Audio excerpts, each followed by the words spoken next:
News, unfortunate news, of course, with the cancellation of the previous co-main event. I'm curious, what can you tell us about Max Holloway at this point? An update on his health and just kind of what's going on with him. Yeah, it's a weird situation. I was just talking to Jeff Nowitzki in the back, and you know, there's a couple of different, you know, people. Some people think it's concussion related, and some people think it's weight cutting related. So they haven't really got down to the bottom of what it is, but according to him, he feels fine, and but obviously he's not fine. So we're going to continue to try to figure out what's wrong with Max Holloway. So I guess in the meantime, you know, there's no way that this guy's going to fight anytime soon. Okay, I was going to ask him. You said anytime soon. So with that in mind, that we're still figuring out. I mean, is there even a ballpark, a time frame, an idea when he could fight again? I can't remember exactly what the time frame is, but when you look at, you know, he was getting ready for a fight. That fight fell out. Then he was getting ready for another fight, and he didn't make weight and couldn't make the weight. And the list goes on and on. 3 or 4 fights. I can't remember exactly what it was, but the guy's been training and cutting weight, you know, for 3, 4 fights in a row. Yeah, it's very weird. We'll figure it out, and that's that.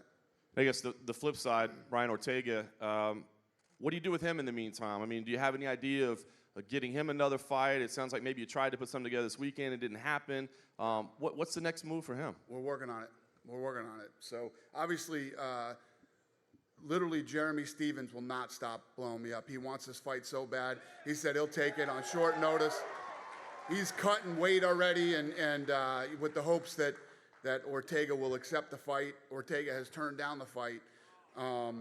So, I don't know. We'll see what happens. Nice.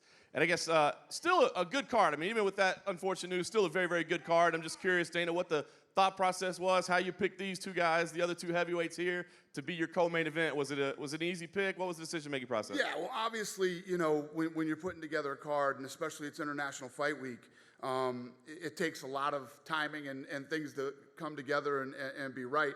A lot of guys were healthy. A lot of guys hadn't fought in a while, and everybody wanted to fight on International Fight Week. And then what was awesome, too, is that these 2 accepted a fight with each other, light heavyweight versus the heavyweight champion. Which when they both won their last fight, I felt this was the funnest fight to make in the heavyweight division right now, and they both agreed to it. So, yeah, and let's not even talk about these 2. I mean, that's another great heavyweight fight. We got Mike Perry versus Felder. You got Chiesa versus Pettis, which was supposed to happen.